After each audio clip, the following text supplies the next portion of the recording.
This is not financial advice. This is intended for entertainment purposes only. Do your own research. I repeat, do your own research.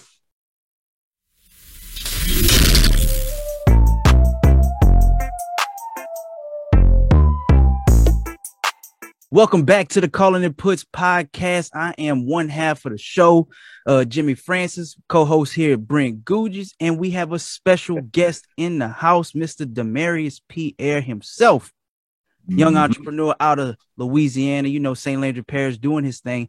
How you doing today, brother? I'm doing very well, man. I'm happy to be here, happy to be among you guys. So I'm excited. Yeah. Yes, sir. How you doing, Brent? I'm doing good, man. I just finished my workout, man, Right. Had to get it in, man. Ain't nothing wrong with that. Wasn't too bad. Got you. Well, Brent, you want to go ahead and kick it off? I know, time is money. So we're going to get this thing rocking. Let's get started. Tell the people a little bit about yourself, man. Like, where you're from, how you got started, just a little tidbit about yourself. Okay, so everybody know my name, Demarius Pierre. I'm from Opelousas, Louisiana. But we have a little town called Bellevue, and that's specifically, where I'm from, man. That gravel road, that was. I got you.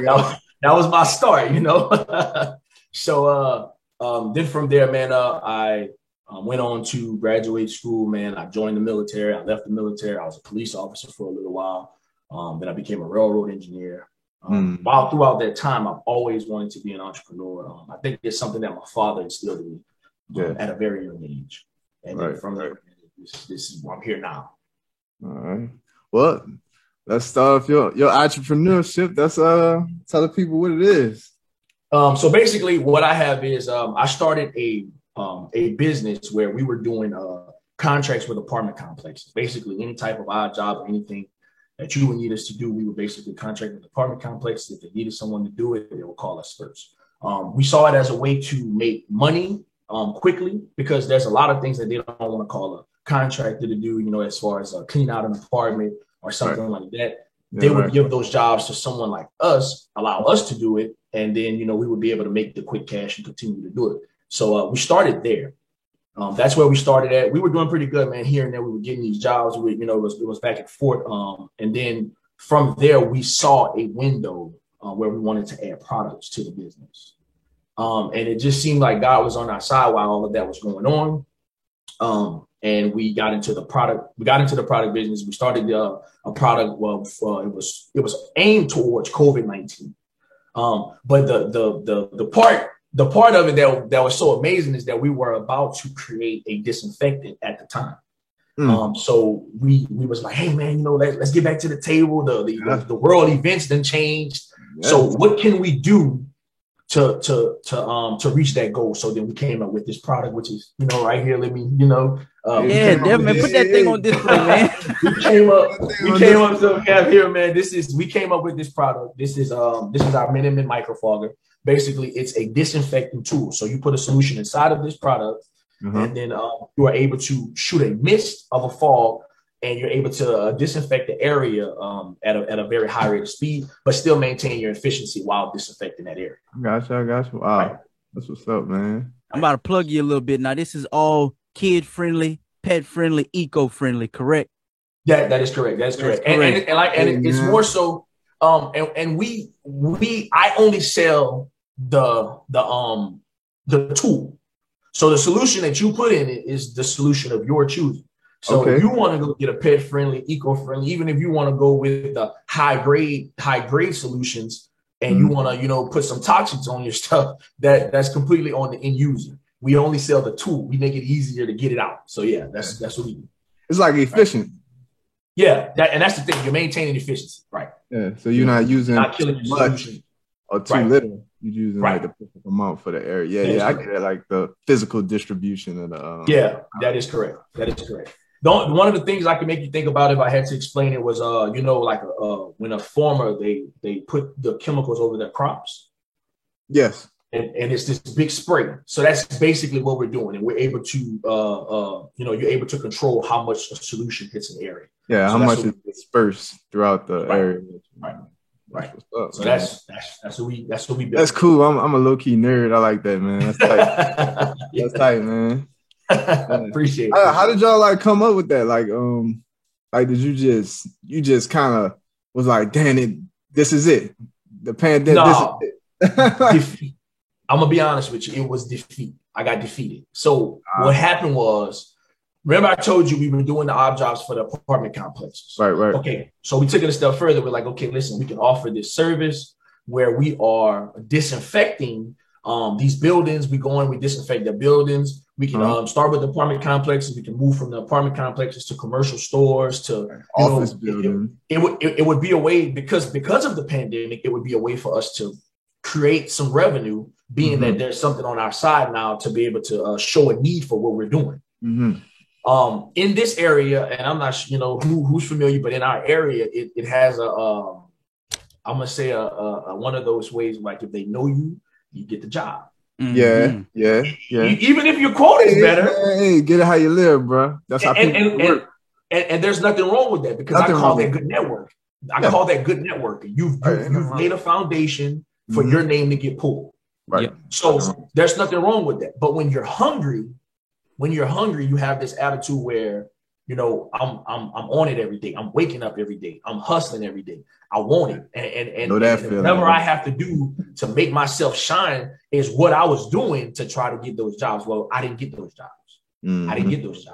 So I had put money, time, effort, and everything into building this whole persona of I want to do this fog or disinfecting job, and I didn't get it.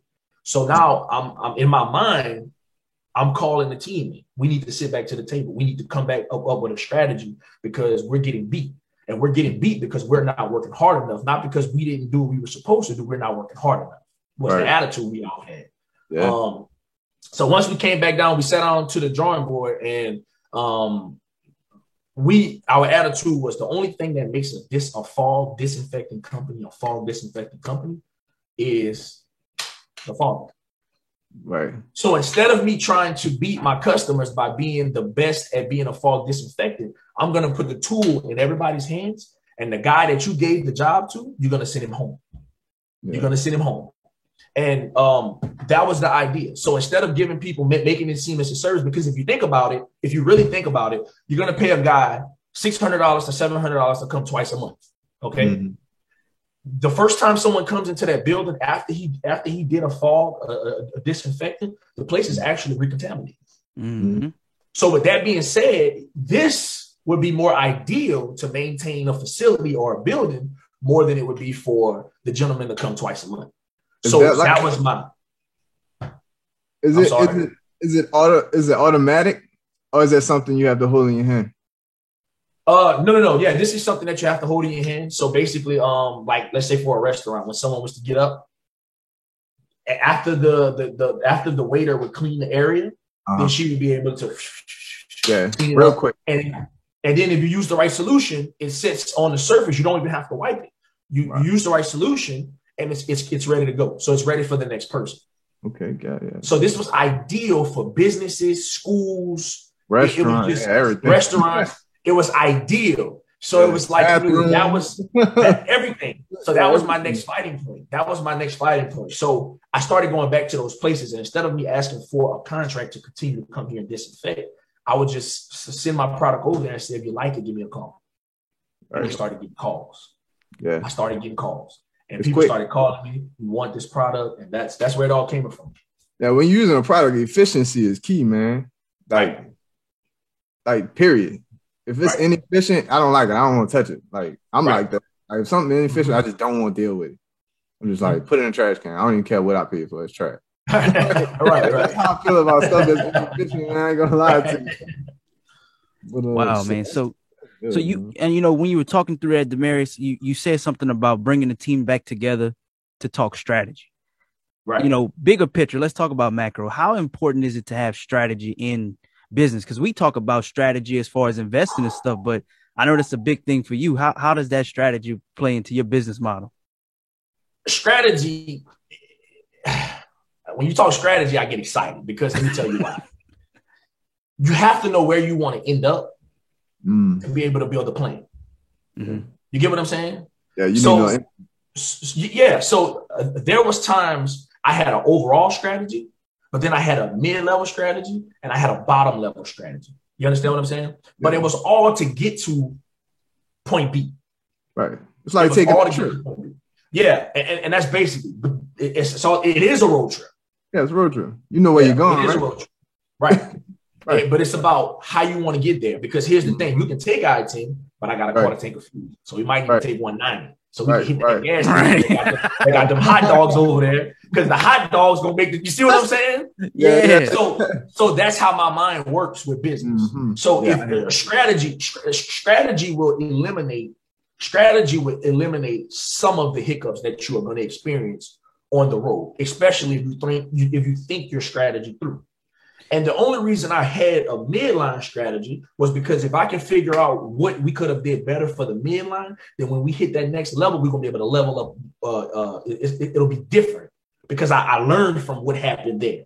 Mm-hmm. Right. So always taking notes and building a strategy that you can tell someone else and they understand and they can add to it. And then they build a strategy, you take it. It's all about having a plan that you actually can execute. And I think it's real crazy how, like, having a strategy also attacks your efforts to be efficient. Right. Right. Right. So those two things go together. They one and the same. Oh, yeah. Right. Mm-hmm. One of the things you never want to happen is somebody asks you a question about your product or your service that you can't answer. Yeah. No, you don't. And the reason you can't answer it is that's bad in any arena. Right. Any arena. But if you can't answer it or know where to get an answer, because maybe, so some people think outside the box, maybe it is a question that, hey, look, I just don't know at this moment. Yeah, right. If you know where to get the answer, I have notes on this. I have something on this. Let me get right back to you. I have it. But to have a product or a service and have a question that you can't answer, I think that's a big no-no, man. You have to know it inside and out. 100%. So I got one more question for you real quick. So my big thing is, how did you block out all the distractions and the noise, when trying to stay focused on doing what you were trying to, accomplish what you were trying to accomplish? How did you do that? How did you get over the doubters? Yeah. They had doubters and everything that's different, man. People hate different stuff. Man, I went through the doubters early, and I think that was my best thing. I went through it so early to where by the time we started to gain some true hype behind what we were doing, the outside noise was already silenced. So when starting my product, we tested our market by putting it on a major platform. We put it on a huge platform. And when we put it on that platform, people gave real comments and ideas about our product. Okay. But one thing that they didn't do was they never said it wasn't efficient. It wasn't good. It wasn't this. The only thing they said was that this product looks like a gun and it's going to get someone hurt. That was one of the things that they said. But at the time when I first demoed this product, it was it looked black. Honestly, it looked like a high point. If you ask me, it did. and I'm going to be honest, because I didn't see it that way, because this was something I put my heart and soul into. It was beautiful to me. Yeah, right. But when someone else had said, man, this looks like a gun, and then my next idea was, well, it's supposed to be used inside your house. You're not even supposed to be outside and out and about with it. Right. That was my idea. But then, the person that I am, I took it upon myself and I said, you know what? To have people support you, you have to also listen to what they say. Yeah. So instead of doing a black one, we went to white. Yeah, you can say that about a hose, right? Right. So we changed it to white. But when I say we got tore up, the social media tore us up. That was the first time. I did this video where I was talking about my product. I was giving like a little ad on it. And they tore me out the frame, man. Somebody took it upon themselves to create another page saying, do not buy this product. Oh, man, they always got them, bro. They got people that go out there without people, man. That's crazy. Yeah. So I dealt with that early, and it hit so hard because when I actually dropped the product, I went on vacation. And I said, when we come back, it's going to be business. When I put the product on that platform, I got all this hate. But I see the orders are coming in by the 30s and 40s and 50s and 60s to where I'm sold out. Now you don't have no product. So that taught me, listen, that taught me with the level of success comes the level of hate. Mm-hmm. Keep pushing. Because the end goal was to be profitable. That was the end goal. Man, people always going to talk, man. Everybody got an opinion, man. Right. Everybody. Right. The people who don't say nothing about nothing got an opinion. They got an opinion. It's just not stated. It's not you know, the internet has given everybody free reign to say what they want, never confront whoever they talking about. Correct. Yeah. We dealt with it early, and it was amazing that we did because when we started to move in other directions, we were already ready for what was going to come with it. So it was amazing, man. Because a lot of people can't deal with it. They'll let that stall them, bro. Right. That's a wall to get over, right there. Yep. It is. It for a while you can't even understand why. It's kind of like, why do they feel that way? Yeah, like that, man. I look at it as they not really doing what they want to do with their life. There you go. So they just mad that you even doing. You're not trying. You doing. You know, there's a difference between I'm trying to do something, I'm doing it. You doing it. They want to do something. They just scared. And so they take it out on whoever. They take it out on, right. Yeah, that's all it is. Man, so as I growing up, I've noticed things like that. No, I'm not young me. Right. So D, you know, being as successful as you are and as you're gonna continue to be, I know you definitely got a solid team beside you. I'm not gonna say behind you because I know the type of person you are, you know. Right. So can you talk a little bit about how important it was to have those people around you doing this with you on this journey? Yes. Good question. And when I speak on those things, I really want people to take some key points out of this. First key points is this. I don't want anybody that's going to handle the same amount of business as me to not be as clever, as witty, as smart, as intelligent. I don't want to have to tell someone what needs to be done. They need to have a certain level of grind, initiative that needs to already be instilled in you. You can't come here and get that. That has to be something you pull up with. Okay, you have to pull up with that. So I took once we already had the business, and it was one of my other friends. He was the co-owner, but I had my other friend who we brought him into the business. Once we added him to the business, he added a different element. He added a different element. It was more so, if I had to explain it, it was like it was pretty much another me or my other co-owner and taking us and splitting us and just putting it all into him. And he had it already. I don't know if he hadn't been around us enough and just heard the conversations we were having or whatever, but he came and he had it. So when he would go, it was to a point where he would go out on his own and was making his own sales. He was having his own contracts that he was building. He was able to do these things, and not only do those things, innovate the way we were making money. And that's a big part of how the game changes, because, you know, each level you hit, you have to be able to conform to how we make money now. Mm-hmm. And that was where he was great at. He was able to change the way we were making money. So building a strong team and a solid team is going to be very important, because there's going to be days where you don't want to do this. You're like, man, you're tired. You're like, man, I'm tired. We've been doing the same thing for 4 months straight. I just don't want to get out today. I got people calling my phone. I got deliveries to go make. And I had a business partner, my other co-owner, which is Reggie. I would contact Reggie, and Reggie's like, hey, brother, this is what we do. This is what we do. We all tired.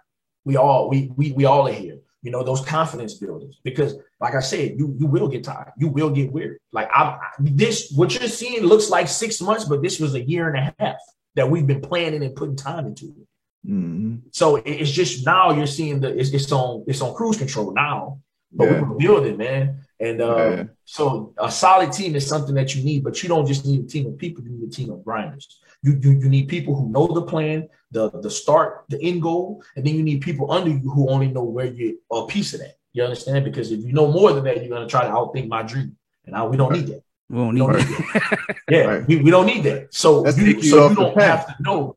Right. So you don't have to know everything, but you know enough to be able to accomplish your job and what you're supposed to do.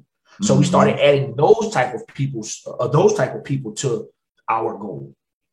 And it was amazing because nobody overstepped anyone.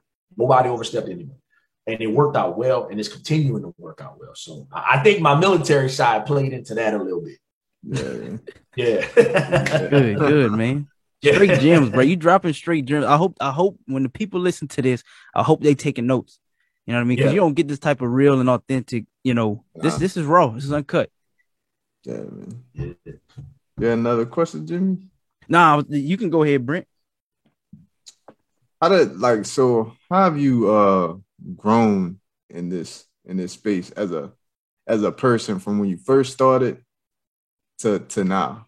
You know, like how did from your shortcomings to overcoming them, be like, man, there's no wall I can't break through. You know what I mean? Right. In my mind, there's nothing I can't figure out. And and I've learned how small the world actually is. Mm-hmm. People say the world is big. It is big. But the way that the world actually operates is very small. It seems so big because they tell you so many different things, and the sky's the limit. The world is big. Don't get me wrong, but I'm talking about the way things operate. It's supply demand.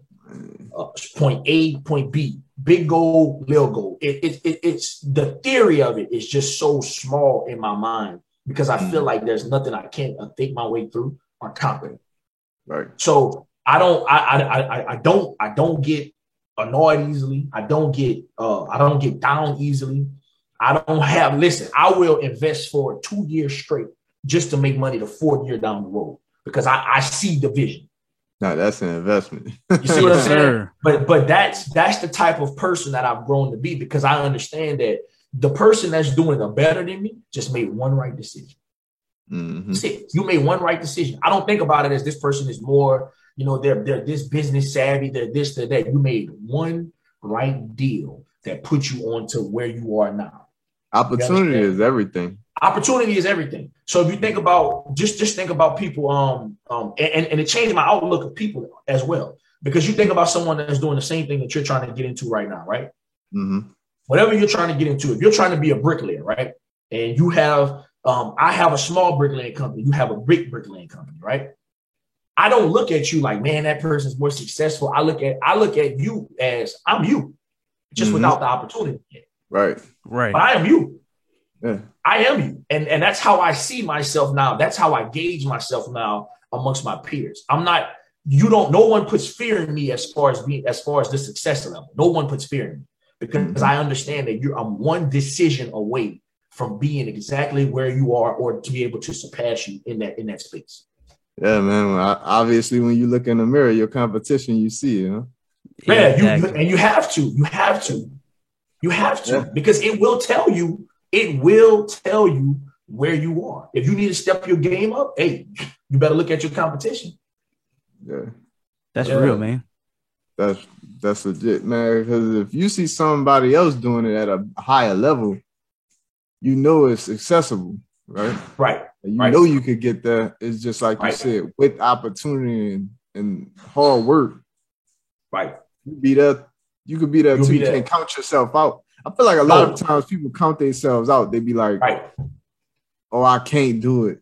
Right. It's just to say it like they can't, Right. Because that's easier than going through with it. That's the problem. Right. Mm-hmm. Yeah. It's just like, it's like going to the gym. Like it's easier to not go to the gym than it is to be faithful to it than to go to the gym. Is it? But the person that's in the gym every day and he's flexing on Facebook and Instagram, you're looking at him like, look at this fool. Yeah, making it look easy because you told yourself you can't go. You can't be consistent. Yeah, you told yourself that. Been through that mental struggle, my brother. Yeah, real man. Real, bro. I used to be about 280. Right. Yeah, bro. Right. Like it's all a mental game as much as a actual physical getting it going game. You know? Right. It really is. Man, that's what's up, man. You ever thought about being on Shark Tank? It's everybody. Let me tell you something. Everybody I talk to, they end up asking me that question. I have thought about it. But like I said, this is part one of a bigger picture that we're still painting. Yeah, I feel. And we did something similar. We went like Master P had his Master P review page. We were on his review page. I like Master P, bro. I think we got like a 9 out of 10 on his page when he reviewed our product and told us how awesome it was, and we went through that. But this, what you're seeing right now, is a small piece of a bigger puzzle, and hopefully by that time I'll be able to tell that story once that continues to come to light. Right. But this was just a notch on the belt. This was a stepping stone to part 2. So that's kind of where we are with that. Yeah. Gotcha. How has your success? How's your success with this business propelled you and put you in a position to look into building other businesses? You've already made pivotal mistakes. I'm gonna say that. So when I didn't know how to be an accountant, I learned how to be an accountant through the business that I was running, where I was getting money, I was making money. I'm having to pay people, I'm having to pay for my vendors, I'm having to pay this, I'm having to pay that. So I learned to be an accountant. I learned to be the things that I need to be successful. And I also learned how to gauge other people to tell, will they be successful with my plan? Mm-hmm. So I also learned that. And that's important because you're going to understand that you can't do everything. You need to put your focus to the strategy, or your focus needs to be at the end goal. So you have to be able to put people in place that can continue to carry out your plan and your goal. And you need to be able to gauge those people. So I learned that. I learned how to do that. So you made some mistakes that are going to help you create a new foundation for a new business. You're still going to make mistakes when you get into that industry or into that business, but you've learned the things to create a solid foundation. I would say that. Got you. Yeah. Got you. Now, I know around Christmas time, you and the guys got together and, did something for the community. I don't want to speak for you, but I know just from the type of person you are that meant a lot to you. So can you just speak to us about how important it was for you to actually be able to do that? Yeah, man, it was amazing, man. I watch the video all the time because I think it just keeps me like real meek and humble. And I love Christmas. Already I love Christmas. Christmas. Oh yeah, me too. Holiday. But listen, I hit November, I'm Christmas spirit. You hear me? Like we get 2 months in December in my house because I'm pulling out the I don't know about November. They just skipped that's sweet. That's sweet. I mean, it's crazy. I got Christmas carols going, that's a vibe for me. I love Christmas. Yeah, I feel that. So with that being said, I volunteer coach at Appaloosa Junior High. I'm always in those kids' lives. And like I said, it keeps me connected to something. I'm in those kids' lives. I walk around, I see some of the struggles and some of the things that they go through. I get to meet their parents. I get to meet so many different people by being there. We gave away, I forgot exactly how many plates it was. I think it was maybe 600 to 800 plates of food. We gave away 800 plates of food that we got catered by God's Creole Cook Wagon out of Eunice, Louisiana. We catered that food and we gave that food away drive-through style. You just pull up. It didn't matter who you were, race, creed, color, whatever. You just pull up, get you a plate of food, take 4, take 3. I don't care who you go home and feed. Get you a plate of food and enjoy the rest of your day. And that was amazing, man, because I had some of my football players there. They were there holding out the big sign. It was like, hey, free food. And they was getting people to come in the parking lot. But one of the things that I would say is this: if you never show people how to give back and how to give to their community, then what example do they have? What examples in the community right now, in your community, do they have of giving back or showing people generosity or showing people what the Christmas spirit is? So that was the idea of bringing those guys there. I want you to see what it's like to be able to do it. I want you to be a part of that feeling. And once you know that feeling, you continue to create that feeling throughout your life. And it was just amazing, man. Like there was a lady, the police were dealing with her. And I don't know if she was homeless or what, but she was just walking on the road. Man, she came to get a plate of food and she sat in the parking lot and ate it. And she was holding that fork, man. She was like, man, this food good. And I was like, man, enjoy. You want some water? You want another one? Just enjoy. Because that was amazing for me, man. That was amazing. But I've always saw my dad, he does it. He does stuff like that on a normal basis. So that was something that was just a part of me, man. You know, so it was amazing. It was amazing. Got you, man. You got a question, Brent? Nah, I saw the tag come up.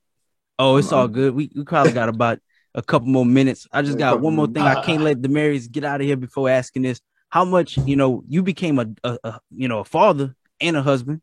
So how much has that unity between, your wife and then now with your daughter, how much is that, played a factor in everything, the way you move? First of all, my wife is my, she's, when people say that's your rock, no, listen, my wife is my anchor. I'm gonna say that my wife is my anchor. My wife keeps me grounded. She keeps me going. She keeps me pushing. She will hold me in a spot until I'm completely done with it. She's gonna hold me accountable, and her accountability to be in a way like this. I thought you said you was doing this. Ooh. Oh, okay. Yes, sir. Okay. You're right. And that's one of the things that she always makes sure is to bring to our relationship, accountability, and not just accountability on my part, but her part as well. So, and my daughter makes me believe that if I don't do everything that I said I'm gonna do, or I set out to do, she's gonna leave things undone that she wants to do. She's not going to shoot for her dreams because she never saw her mom or her dad shoot for their dreams. She's not going to get that investment because I didn't see dad invest or mom invest in anything. So my biggest thing is whatever I show my daughter, I expose her to. I want her to not only see me do it, but see me be successful in it and see me go through it and finish it till it's done.